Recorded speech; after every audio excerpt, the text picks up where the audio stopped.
Hello guys, welcome back to the my new video of accounts easy. So आज जो हम लोग पढ़ने वाले हैं वो है चैप्टर गुडविल। सो गुडविल क्या होती है और कैसे जनरेट हुई, ये सबसे पहले हम पढ़ लेते हैं।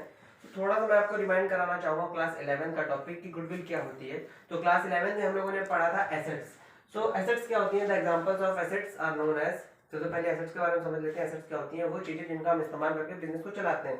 The things which we have used for running a business. तो थोड़ा सा जल्दी से रिमाइंड करेंगे क्लास 11 का टॉपिक, क्योंकि हमें गुडविल भी पढ़नी है। So the examples of assets are known as land and building, plant and machinery, debtors, cash, bank, they all are our assets. फिर assets कितनी तरीके की होती है? Assets are two types, tangible assets और intangible assets. So the tangible assets, what is the meaning of tangible assets? Tangible assets means the things which we can easily touch and see. मतलब वो asset जिसे हम आसानी से छू कर देख सकते हैं वो हमारे लिए टेंजिबल एसेट कहलाती हैं। And the examples of tangible assets are known as land and building and plant and machinery etc. Okay, now the intangible assets. So intangible assets क्या होती हैं? goodwill, patent, trademark, they all are our intangible assets. intangible assets मतलब जिसे हम आसानी से छू और देख नहीं सकते हैं। सो गुडविल पढ़ रहे हैं तो सबसे पहले गुडविल को ही फोकस कर लेते हैं कि गुडविल क्या होती है। So goodwill it is something which places the organisation at an advantage value. Means the main thing of the goodwill is the name and fame of the organisation. Means जो आपके business organisation का main name and fame है उसको basically हम जानते हैं goodwill के नाम से कि गुडविल क्या होती है। So goodwill is two types. Classification of goodwill is purchase goodwill and self generated goodwill. Goodwill are two types, first is purchase goodwill and second is self generated goodwill. So what is purchase goodwill? Goodwill purchase goodwill क्या होती है? मतलब जैसे कि मैंने अभी आपको बताया कि गुडविल क्या होती है, नेम एंड फेम से रिलेटेड होती है, किसी भी बिजनेस ऑर्गेनाइजेशन की name and fame. So purchase goodwill मतलब कि एक ऐसी गुडविल जिसको हम पैसे देकर के खरीदें। तो क्या ऐसा हो सकता है कि किसी का हम नेम एंड फेम पैसे देकर के खरीद सकते हैं? हाँ, लेकिन गुडविल है ऐसी जिसे हम क्या करते हैं, पैसे देकर के ही खरीदते हैं। तो परचेज गुडविल एक ऐसी गुडविल होती है जिसे हम पैसे देकर के खरीदते हैं। और सेल्फ जनरेटेड गुडविल वो होती है जिसे हम खुद अपने ही बेसिस पे और अपने ही बिजनेस ऑर्गेनाइजेशन अपनी दम पर उसे क्रिएट करते हैं। सो परचेज गुडविल कैसी होती है? फॉर एग्जाम्पल जैसे कि क्या हुआ, हमें पता है कि सभी के आसपास कोई ना कोई एक बहुत अच्छा सा रेस्टोरेंट होगा। उस रेस्टोरेंट को मैनेज करने के लिए ओनर क्या करता है, अच्छे अच्छे टेस्ट एंड प्रेफरेंसेस रखता है, क्वालिटी अच्छी देता है और जो उसका बिहेवियर है वो बहुत अच्छा रखता है ताकि उसके पास कस्टमर्स प्रॉपर्ली आते रहें। और ज्यादा कस्टमर्स आने से उसका क्या होगा, मैक्सिमम प्रॉफिट होगा। और मैक्सिमम प्रॉफिट होने से क्या होगा, उसका मैक्सिमम नेम एंड फेम होगा। जितना ज्यादा नेम एंड फेम होगा वो मार्केट से उतना ज्यादा प्रॉफिट अर्न करेगा, और जितना ज्यादा प्रॉफिट अर्न करेगा उसके बिजनेस का ऑर्गेनाइजेशन की वैल्यू उतनी ज्यादा बढ़ती जाएगी। सो फॉर एग्जाम्पल जैसे कि मैंने आपको बताया कि कोई भी रेस्टोरेंट में अगर हम जाते हैं, सबके पास होता है और वो अच्छे टेस्ट एंड प्रेफरेंस दे करके और अच्छा नाम कमा करके और कस्टमर से अच्छा बिहेवियर करके अच्छी गुडविल बना सकता है। तो फॉर एग्जाम्पल मैं आपको थोड़ा सा समझा दूं गुडविल से रिलेटेड कि जैसे कि अगर आपने देखा कि किसी का बिजनेस बहुत अच्छा चल रहा है, किसी का रेस्टोरेंट बहुत अच्छा चल रहा है और आपने सोचा क्यों ना इसका हम जाकर के रेस्टोरेंट खरीदें और इनसे पूछे कि हमें रेस्टोरेंट कितने रुपए का देंगे। तो हमने जाकर के उनसे बात करी और फॉर एग्जाम्पल हमने उनसे पूछा कि आप हमें बिजनेस कितना रुपए का देंगे। उन्होंने सारी अपनी एसेट कैलकुलेट करके बताई कि हमारे पास जो टोटल एसेट्स हैं हमारे बिजनेस ऑर्गेनाइजेशन की, हमारे रेस्टोरेंट की, वो 10 लाख रुपीस की हैं। ठीक है, तो मैंने क्या करा, 10 लाख रुपए देने लगा मैं उनको गिन करके। मैंने ये जो 10 लाख रुपीस और मुझे अपना बिजनेस रेस्टोरेंट मुझे दे दीजिए। पर उन्होंने कहा कि नहीं, मुझे 10 लाख रुपए एसेट के तो चाहिए ही चाहिए, साथ में 2 लाख रुपए गुडविल के भी चाहिए। मैंने कहा गुडविल के वो क्यों? तो गुडविल का क्या है मेन बेसिस कि उन्होंने कहा कि मैंने यहाँ पे 8 से 10 साल तक यहाँ पे जो अपनी नेम एंड फेम क्रिएट किया है, लोग दूर दूर से बोल देते हैं कि फलाने रेस्टोरेंट चले जाओ, वहां से जाकर के ले आओ, उनका टेस्ट बहुत अच्छा है। तो इस तरीके से मैंने जो गुडविल क्रिएट करी है और जो अगल बगल और भी रेस्टोरेंट्स हैं बट लोग मेरे पास ही आना पसंद करते हैं। तो मैंने जो इतने सालों से यहाँ पे नेम एंड फेम बनाया है उसके बदले में मुझे आपसे कुछ पैसे चाहिए। मैं आपसे चार्जेस कर रहा हूँ 2 लाख रुपए गुडविल के। सो मैंने कहा ठीक है, मैं 2 लाख रुपए उनको और दिया। सो एक तरीके से मैंने जब बिजनेस उनसे परचेज किया तो मुझे 2 चीजें मिली, पहली तो एसेट्स और मैंने बदले में उनको किस चीज के पैसे दिए, गुडविल के। तो purchase goodwill it is known as it is a goodwill that is acquired by making a payment. मतलब ये कैसे मैंने एक्वायर करी, पेमेंट करके। मैंने रेस्टोरेंट के एसेट्स के तो पैसे दिए ही क्योंकि मैंने उनका बिजनेस खरीदा, साथ में क्या हुआ, मैंने गुडविल की भी पेमेंट करी and recorded in the balance sheet. Means purchase goodwill जो होती है वो हमारी बिजनेस की बैलेंस शीट में रिकॉर्ड होगी। मींस जब मैंने बिजनेस खरीदा तो बिजनेस खरीदने में जो भी मुझे एसेट्स मिली वो मैं एसेट साइड्स पे रिकॉर्ड करूंगा, और जो मुझे गुडविल मिली जिसको मैंने खरीदा है पैसे दे करके उसको भी मैं अपनी बैलेंस शीट में एसेट साइड पे रिकॉर्ड कर लूंगा। ठीक, अब बारी आती है सेल्फ जनरेटेड गुडविल की। सेल्फ जनरेटेड गुडविल क्या होती है? It is an internally generated goodwill arises from a factors that runs businesses. Means for example, अब मैंने क्या करा, मैंने वो उनका बिजनेस खरीदा और 10 लाख रुपए का मुझे बिजनेस पड़ा था और 2 लाख रुपए की मैंने गुडविल के पे किए थे। अब क्या होगा, वो बिजनेस मेरे हैंड ओवर पे है और उसको मैं अब चलाता हूँ। मैंने देखा कि जो पहले कस्टमर्स थे, जो पहले का ओनर था, वो कहीं ना कहीं थोड़ी कमी करता था अपनी बिजनेस ऑर्गेनाइजेशन में। टेस्ट एंड प्रीफरेंस जो था वो कस्टमर्स को कम करता था, या फिर मुझे ऐसा लगता है कि थोड़ा उसमें अगर मैं थोड़ा और एडिट करूंगा तो ज्यादा कस्टमर्स को अपनी तरफ अट्रैक्ट कर सकता हूं। तो मैंने वही थोड़ा सा चेंजमेंट लाया अपने रेस्टोरेंट में और ज्यादा कस्टमर्स को मैंने अपने बिजनेस रेस्टोरेंट की तरफ अट्रैक्ट किया।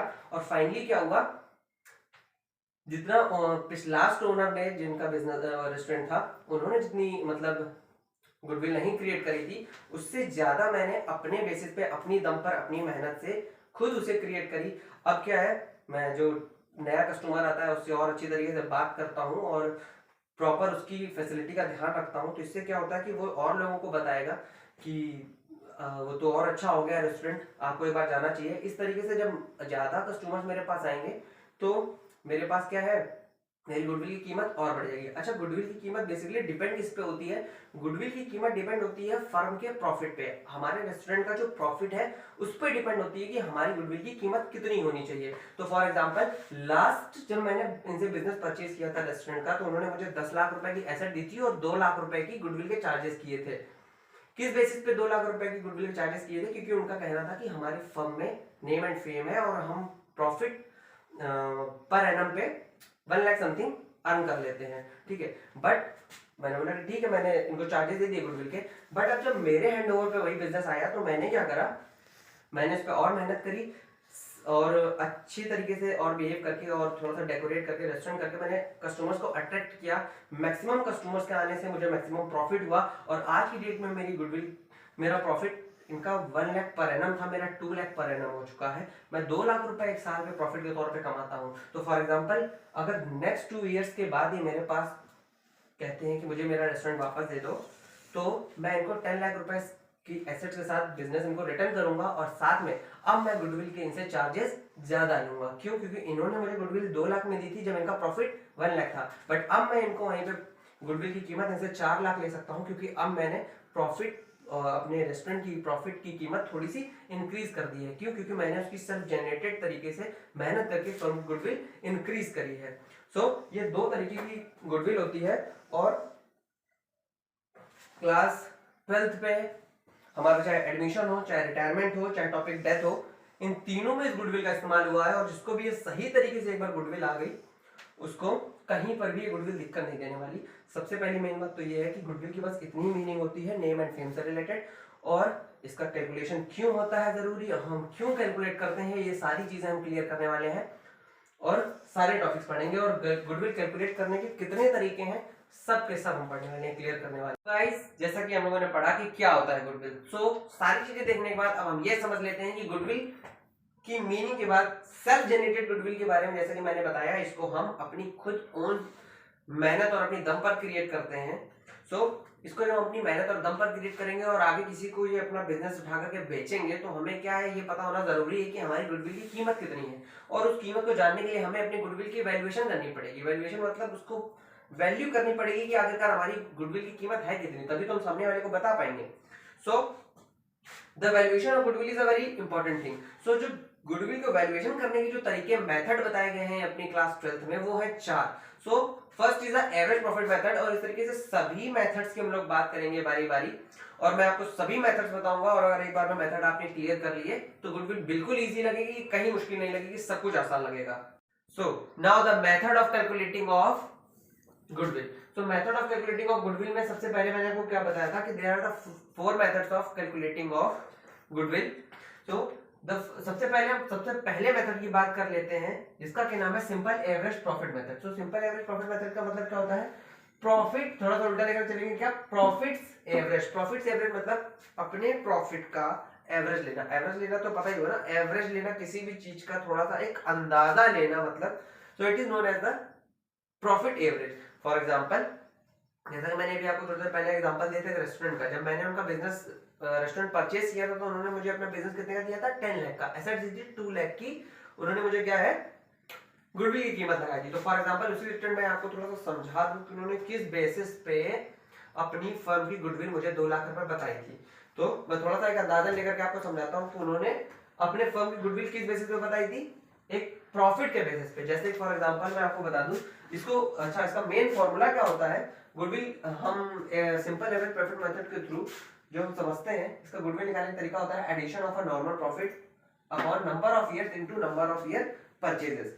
So addition of normal profit of different years means अलग अलग सालों का जो नॉर्मल प्रॉफिट फर्म को हुआ है, यानी कि एक फर्म में होने वाले प्रॉफिट को जो डिफरेंट डिफरेंट ईयर्स में हुआ है उसको ऐड करना, और अपॉन नंबर ऑफ ईयर्स, जितने साल का प्रॉफिट मैंने जोड़ा है उतने साल नीचे लिखना into number of years of purchases. Number of year purchases का मतलब क्या है, ये इजीली वैसे हमें क्वेश्चन में मिल जाएगा। सो ये क्या है, इस तरीके से हम पूरा फॉर्मूला लगा करके एवरेज प्रॉफिट मेथड कैलकुलेट कर लेते हैं। अब मैं आपको एग्जांपल के तौर पे बताता हूँ एवरेज प्रॉफिट मेथड वर्क कैसे करता है। फॉर एग्जांपल मैंने आपको बताया था कि हमने क्या है, किसी का रेस्टोरेंट परचेज किया था, तो उन्होंने मुझे अपना रेस्टोरेंट कितने रुपए का दिया था, 10 लाख रुपीस का, और गुडविल की कीमत लगाई थी उन्होंने 2 लाख रुपए।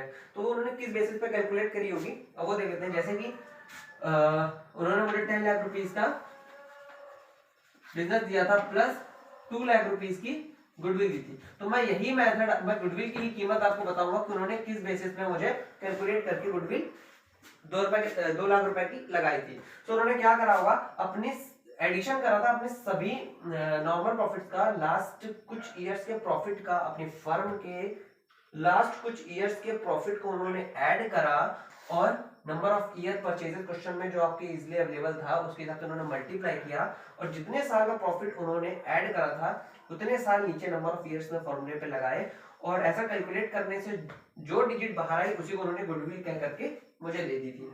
सो फॉर एग्जांपल 2017 में उन्हें 1 लाख का प्रॉफिट हुआ था, फिर 18 में उन्हें 1,50,000 का हुआ था, 19 में उन्हें 2 लाख का हुआ था, और 20 में उन्हें 2,50,000 का हुआ था। इस तरीके से क्या है, उन्होंने लास्ट 4 इयर्स के प्रॉफिट को कैलकुलेट किया। तो मैं इसी फॉर्मूले के बेसिस पे लगाऊं तो उन्होंने क्या करा होगा, गुडविल निकालने के लिए 1 लाख प्लस 1,50,000 प्लस 2 लाख और plus 2,50,000 upon number of years. Number of years मतलब जितने साल का प्रॉफिट उन्होंने ऐड किया, कितने प्रॉफिट का, 4 इयर्स का, वो ऐसे लिखा। और ये क्या निकालना है, वो एवरेज प्रॉफिट निकाल रहे हैं। एवरेज प्रॉफिट मतलब एपी, शॉर्ट फॉर्म एपी। अब इसको अगर हम कैलकुलेट करें तो ये कितना हो गया, 1 और ये 2 3, और ये हो गया तुम्हारा 3 और ये 4 5 6 7 लाख अपॉन 4। ये आ गया आपका एवरेज प्रॉफिट 4 1 4 और 4 7 28 और 4 5 20, 1,75,000। 1,75,000 उनकी क्या है, एवरेज प्रॉफिट आई। अब हम क्या करेंगे, इसमें गुडविल, गुडविल कैसे निकलती है, गुडविल का फॉर्मूला होता है average profit into number of year purchases. Number of year purchases.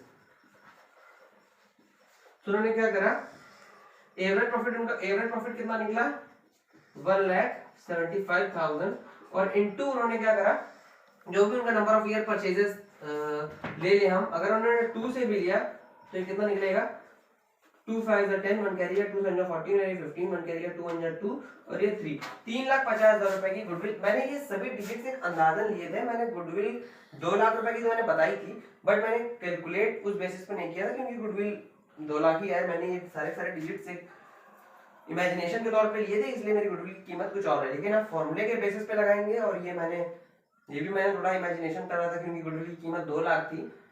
ठीक है, सो पूरा अगर कैलकुलेट करेंगे आप इसी मेथड के थ्रू तो आपको इजीली गुडविल की कीमत मिल जाएगी। ठीक है, सो नाउ जैसा कि अभी हम लोगों ने देखा कि हम लोगों ने किस तरीके से सिंपल एवरेज प्रॉफिट मेथड के थ्रू गुडविल को कैलकुलेट करा, और गुडविल को कैलकुलेट करने के लिए हमने सारे फॉर्मूले लगाए। सिंपल एवरेज प्रॉफिट मेथड के थ्रू हमने सभी नंबर ऑफ ईयर्स के प्रॉफिट को लास्ट फ्यू ईयर्स जो पिछले प्रीवियस ईयर्स थे उनके प्रॉफिट को लेकर के हमने अपने गुडविल को निकाला कि अपने जितने भी हमारे लास्ट फ्यू ईयर्स के पिछले साल के प्रॉफिट्स हैं उनको ऊपर रखा और नंबर ऑफ ईयर्स नीचे लगा करके हमने नंबर ऑफ ईयर परचेजेस से मल्टीप्लाई करके हमने किस तरीके से गुडविल कैलकुलेट करी है अभी हमने इजिली समझ लिया। अब हम ये देख लेते हैं कि कुछ पॉइंट्स जो और सिंपल एवरेज प्रॉफिट मेथड में मेनली हमें समझने लायक है वो क्या है। तो सबसे पहले तो कैलकुलेशन नॉर्मल प्रॉफिट तो हमें पता ही चल गया। नॉर्मल प्रॉफिट मींस फर्म का जो प्रॉफिट है लास्ट कुछ इयर्स का जिसके बेसिस पे फर्म का ओनर ये डिसाइड करेगा कि मेरे फर्म की गुडविल कितनी होनी चाहिए। सो इस नॉर्मल प्रॉफिट को कैलकुलेशन ऑफ नॉर्मल प्रॉफिट में क्या होता है कि एक थोड़ी सी चीज हम लेकर चलते हैं ऐड और लेस। ऐड और लेस क्या करते हैं, ऐड कौन सी चीजें करते हैं, एबनॉर्मल लॉस यानी कि कभी कभार बहुत रेयर होने वाले एबनॉर्मल लॉसेस को हम फर्म के प्रॉफिट में से माइनस कर देते हैं, उस साल के प्रॉफिट में से माइनस कर देते हैं और एबनॉर्मल प्रॉफिट को उस साल लेस कर देते हैं। ठीक, सो एबनॉर्मल लॉसेस के एग्जांपल जैसे कि हम क्या ले लें, लॉस बाय फायर और लॉस बाय थेफ्ट। ठीक है, और क्या हो गया जैसे कि लॉस ऑन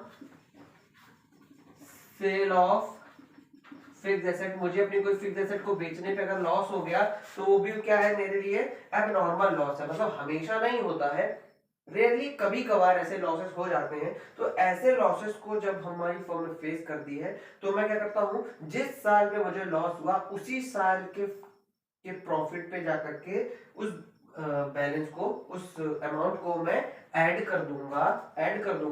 और क्या है, अब बात आती है एबनॉर्मल लॉस प्रॉफिट की। एबनॉर्मल प्रॉफिट मतलब वही कि ऐसे प्रॉफिट जो मुझे हमेशा नहीं होते बट रेयरली हो जाते हैं। जैसे कि मैंने कोई अपनी एसेट बेच दी और मुझे उसमें प्रॉफिट हो गया, सो प्रॉफिट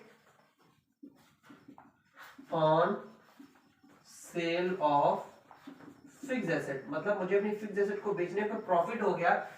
तो ये कैसा प्रॉफिट है, एबनॉर्मल प्रॉफिट है। एबनॉर्मल प्रॉफिट मतलब रेयर होता है और अगर रेयरली होता है तो मैं क्या करूंगा, जिस साल मुझे एबनॉर्मल प्रॉफिट हुआ है उस साल के प्रॉफिट से ही जाकर के लेस कर दूंगा। फॉर एग्जांपल 2018-17 में 1 लाख का प्रॉफिट, ठीक है, और इसमें 1.5 लाख का, और 2019 में 2 लाख का, इस तरीके से प्रॉफिट गिवन थे। और ये जो एबनॉर्मल लॉस हुआ मुझे फायर, ये मुझे 2017 में हुआ, 2017 में हुआ 10,000 का। तो मैं क्या करूंगा, 2017 का प्रॉफिट मेरा कितना था 1 लाख। तो मैं क्या करूंगा, इसमें जाकर के 2017 के प्रॉफिट में ये 10,000 रुपए का loss by fire and normal loss add करना है। तो मैं ये 10,000 रुपए यहाँ पर जाकर के इस ईयर के प्रॉफिट के सामने ऐड कर लूंगा। तो इट मींस अब मेरे 2017 का प्रॉफिट कितना हो गया, 1,10,000। सेम उसी तरीके से सेकंड एग्जांपल ले लें कि 2018 में मेरी फर्म का प्रॉफिट था 1,50,000 और उसी साल मुझे लॉस बाय थेफ्ट, मुझे लॉस हुआ है एबनॉर्मल लॉस कितने रुपए का, 5,000 रुपीज का, 5,000 रुपीज का लॉस हुआ। तो उस लॉस को मैं क्या करूंगा, उस साल के प्रॉफिट में ऐड कर लूंगा।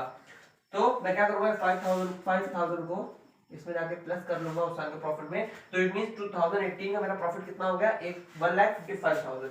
फिर अब एबनॉर्मल प्रॉफिट की मैं बात कर लेता हूं। तो एबनॉर्मल प्रॉफिट को क्या करते हैं, उस साल के प्रॉफिट में से लेस करते हैं। तो फॉर एग्जांपल अगर मैंने कोई अपनी फिक्स्ड एसेट बेची, बिल्डिंग बेची, फर्नीचर बेची। फिक्स्ड एसेट्स क्या होती है, सो बिल्डिंग, फर्नीचर, है, plant and machinery, they all are our fixed asset. So fixed asset को बेचने में अगर मुझे क्या हो जाता है प्रॉफिट, तो मैं क्या करूंगा, उस साल के प्रॉफिट में से माइनस कर दूंगा। तो फॉर एग्जांपल मुझे 20,000 का प्रॉफिट हुआ, सो मैं क्या करूंगा, 2019 में मैंने वो एसेट बेची, फिक्स्ड एसेट बेची, और उस एसेट को बेचने पे मुझे 20,000 रुपीज का प्रॉफिट हुआ।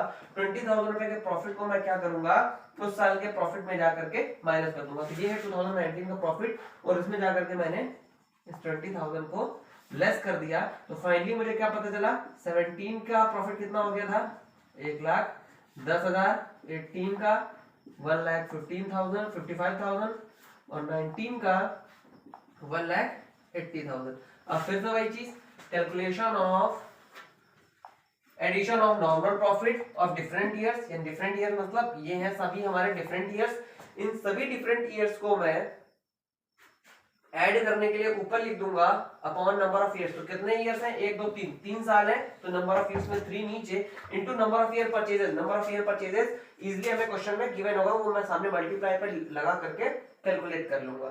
ठीक, तो इस तरीके से हमें इजीली पता चल गया कि किस तरीके से हम average simple average profit method का हम मेथड लगा करके गुडविल को कैलकुलेट करते हैं। सो अब एक क्वेश्चन भी करेंगे, क्वेश्चन करके अटेम्प्ट करके हमें पता चलेगा, आसान हो जाएगा किस तरीके से हमें क्वेश्चन को अटेम्प्ट करना है।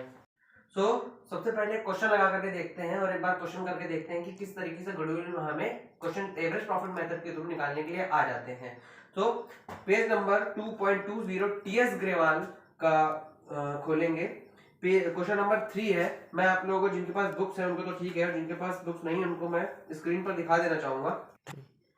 So the question is question number 3, जिनके पास बुक्स नहीं है वो उनके लिए मैंने स्क्रीन पे क्वेश्चन लगा दिया है। सो क्वेश्चन आप रीड कर लें एक बार, और रीड करने के बाद मैं आपको क्वेश्चन सॉल्व करके दिखाऊंगा किस तरीके से हम ऐसे क्वेश्चंस को सॉल्व कर सकते हैं एवरेज प्रॉफिट मेथड के थ्रू। सो जैसा कि क्वेश्चन में लिखा हुआ है, calculate the value of goodwill on the basis of 3 year purchases of a average profit of the preceding 5 years which were as follows। तो जैसे क्वेश्चन में गिवन हुआ है कि हमें नंबर ऑफ ईयर जो परचेजेस हैं वो है 3, और जो पिछले 5 साल का प्रॉफिट है फर्म का वो कुछ इस तरीके से गिवन है कि 16 से 17 के फाइनेंशियल ईयर पे फर्म को प्रॉफिट था 8 लाख रुपीस का, 17 से 18 के फाइनेंशियल ईयर में 15 लाख का प्रॉफिट था। इस तरीके से सभी 5 साल का प्रॉफिट हमें गिवन है। सो अब हम क्या करेंगे, हमें क्या निकालना है, एवरेज प्रॉफिट निकालना है। एवरेज प्रॉफिट मेथड के थ्रू हमें गुडविल कैलकुलेट करनी है। सो एवरेज प्रॉफिट मेथड के थ्रू हम गुडविल कैसे कैलकुलेट करते हैं, addition of a normal profit of different years upon number of years into number of year purchases. So number of year purchases जैसे कि हमें पता है 3 है, और addition of a normal profit, these all are the normal profit. So इसका addition करेंगे हम, ठीक है। सो हमें क्या पता चल जाएगा एवरेज प्रॉफिट, और नंबर ऑफ ईयर्स हमारी कितने हैं 5। सो सबसे पहले हम शुरू करते हैं एवरेज प्रॉफिट निकाल लेते हैं। तो एवरेज प्रॉफिट कैसे निकलता है, addition of a normal profit. तो addition of a normal profit ये सबके सब हम ऐड करेंगे। तो पहला है हमारा 8 लाख, फिर है हमारा 15 लाख और 18 लाख, और फिर 2019 और 2020 के फाइनेंशियल ईयर में इनकी फर्म को लॉस हुआ था 4 लाख रुपीस का। सो 4 लाख रुपीस हमारा ब्रैकेट में है क्योंकि वो लॉस है, और क्या है 13 लाख रुपीस फिर उसके नेक्स्ट ईयर में उनको प्रॉफिट हुआ था, ठीक है। फिर अपॉन में नंबर ऑफ ईयर्स, तो कितने नंबर ऑफ ईयर्स है 5, ये हम ऐसे कैलकुलेट कर लेंगे। और इन सभी का कैलकुलेशन करें तो जितने भी मेरे ऐड वाले हैं इन सबको पहले मैं ऐड कर लेता हूं, और जो मेरा माइनस वाला है क्योंकि उस साल का लॉस है तो जो प्रॉफिट है वो ऐड करेंगे, जो लॉस है वो माइनस करेंगे। तो जितना भी मेरा प्रॉफिट है सबसे पहले मैं प्रॉफिट को ऐड कर लेता हूं। तो 8 लाख, 15 लाख एंड 18 लाख एंड 13 लाख, इन सबको अगर मैं कैलकुलेट करूंगा तो ये आएगा हमारा 54 लाख। 54 लाख माइनस 4 लाख रुपीस का हमारा लॉस है, अपॉन नंबर ऑफ ईयर्स कितने हैं मेरे 5। सो 50 lakh is average profit, number of years मैंने कैलकुलेट किया तो आया 5, ठीक है। 10 लाख रुपीस हमारा क्या है एवरेज प्रॉफिट। तो एवरेज प्रॉफिट इज 10 लाख। और गुडविल कैसे निकलती है, गुडविल हमारी निकलती है average profit into number of year purchases करके। सो एवरेज प्रॉफिट कितना निकला है हमारा 10 lakh into number of year purchases, कितने क्वेश्चन में बोले थे हमसे 3। So number of year purchases are 3। So the goodwill is 30 lakh, okay, easy.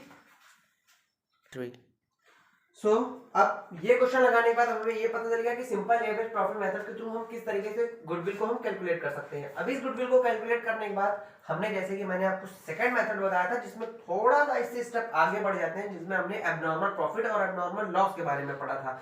Abnormal loss को मैंने क्या बताया था, वो क्या हो जाते हैं, उस साल के प्रॉफिट में एबनॉर्मल लॉस ऐड हो जाते हैं, और जो एबनॉर्मल प्रॉफिट होता है वो उस साल के प्रॉफिट में से माइनस हो जाता है। तो उसी के बेसिस को ध्यान में रखते हुए एक क्वेश्चन लगाएंगे, और उस क्वेश्चन को भी देखेंगे कि अगर ऐसे क्वेश्चन आ जाते हैं तो उनको कैसे सॉल्व करेंगे। सो द क्वेश्चन इज, जिनके पास बुक है वो खोल लेंगे पेज नंबर 2.21, और जिनके पास नहीं है उनको मैं स्क्रीन पे शो कर देता हूँ। सो क्वेश्चन आपकी स्क्रीन पे गिवन है। Question number 8, average profit method के थ्रू हमें पास्ट एडजस्टमेंट आर मेड, हमें उसमें पास्ट एडजस्टमेंट कुछ मेड करने हैं। Sumit purchase Amit business on off 1 अप्रैल 2018, ये पूरा पूरा क्वेश्चन है और इसमें कुछ ये एडजस्टमेंट है। हमें लास्ट ईयर के कुछ प्रॉफिट्स गिवन है और हमें लास्ट ईयर का जो 2015 था और 16 है, 17 है, 18 है, ये 4 साल का हमें प्रॉफिट्स गिवन है और उन सभी प्रॉफिट्स पे ये कुछ एडजस्टमेंट्स हैं। तो इन एडजस्टमेंट्स के बारे में भी हम आपको बताएंगे। इस तरीके से नीचे लिखा हुआ है calculate the value of goodwill. So in number of years, जो हमारे नंबर ऑफ ईयर्स के जो प्रॉफिट्स हमें गिवन है, इन प्रॉफिट्स के बेसिस पे एडजस्टमेंट को फॉलो करते हुए जब हम गुडविल को कैलकुलेट करेंगे तो जो हमारी गुडविल आएगी वही हमें कैलकुलेट करके बतानी है। तो ये हम आपको करके बताते हैं कैसे होगा ये। जैसा कि हम लोगों ने क्वेश्चन पढ़ा था, क्वेश्चन में लिखा हुआ है Sumit purchase Amit business on 1 April 2015, goodwill was decided to be valued at 2-year purchases of the average normal profit. So goodwill is the purchases of number of year purchases are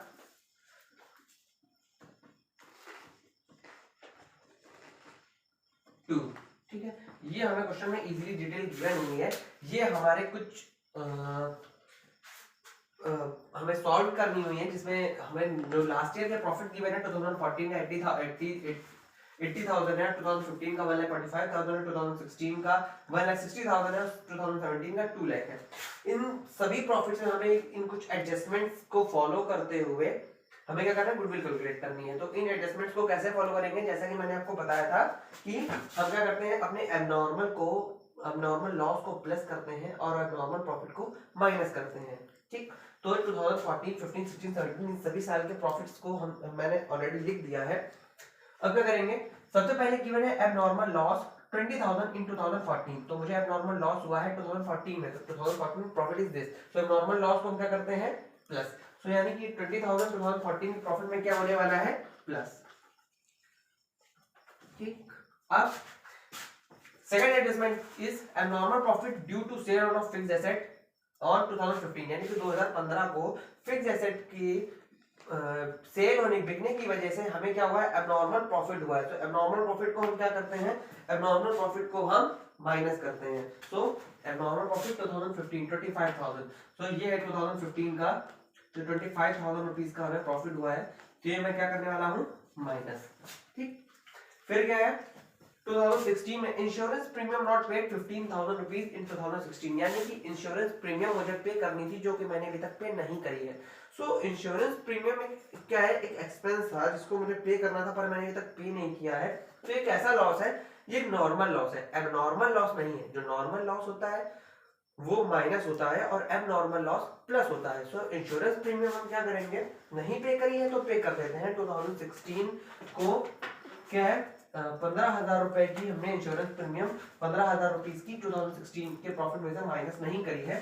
तो 15,000 rupees का हम insurance premium इस साल के 2016 के profit में से less कर देंगे। अब हम ये देख लेते हैं कि सभी साल के प्रॉफिट अब हमारे पास कितना कितना लेफ्ट रह गया है। तो 80,000 में 20,000 का प्रॉफिट हमने प्लस कर दिया, तो 2014 का प्रॉफिट हमारा 1 लाख हो गया और इसमें से हमारा ये 25,000 लेस हो गया, तो ये भी 1,20,000 बचा।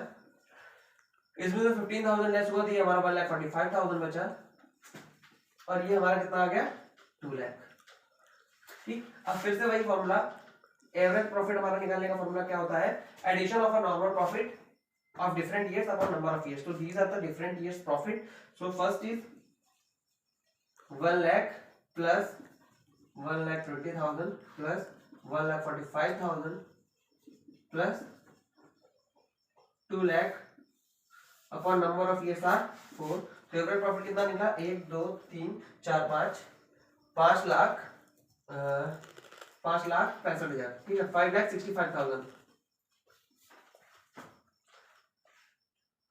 ठीक है, और इसको मैंने डिवाइड किया तो है 4 1 4 4 4 16 4 1 4 4 2 8, यानी कि 1,41,250 इज योर एवरेज प्रॉफिट। अब गुडविल कैसे निकलेगी, गुडविल निकलती है हमारी average profit into number of year purchases करके, सो एवरेज प्रॉफिट कितना निकला हमारा 141250 into number of year purchases, मैंने स्लाइड में पहले ही लिख दिए थे, number of year purchases is 2, सो जब मैं इसका 2 से मल्टीप्लाई करूंगा तो आएगा 2 210 2 to the 4 और ये 5 202 2 4 the 8 और 202 2,82,500 is your goodwill. सो जैसा कि अभी हम लोगों ने देखा किस तरीके से सिंपल एवरेज प्रॉफिट मेथड का इस्तेमाल करके हम लोगों ने दोनों तरीके के क्वेश्चन हम लोगों ने लगा लिए। Abnormal profit and abnormal loss के बारे में पढ़ लिया और एडजस्टमेंट्स के बारे में पढ़ करके भी ऐसे क्वेश्चन लगा लिए। तो जैसे कि इन सभी क्वेश्चन को हम लगा सकते हैं, इस तरीके से सभी हम क्वेश्चन लगा सकते हैं, खासकर एवरेज नॉर्मल प्रॉफिट के जो मैंने आपको पढ़ाए हैं आप इजीली लगा सकते हैं। अब क्या है, आगे जो और भी मेथड्स हैं, वेटेड एवरेज प्रॉफिट मेथड है, कैपिटलाइजेशन एवरेज प्रॉफिट मेथड है, capitalisation of super profit method है, ये भी हम लोग पढ़ने वाले हैं और ये सब प्रॉपर ढंग से पढ़ेंगे।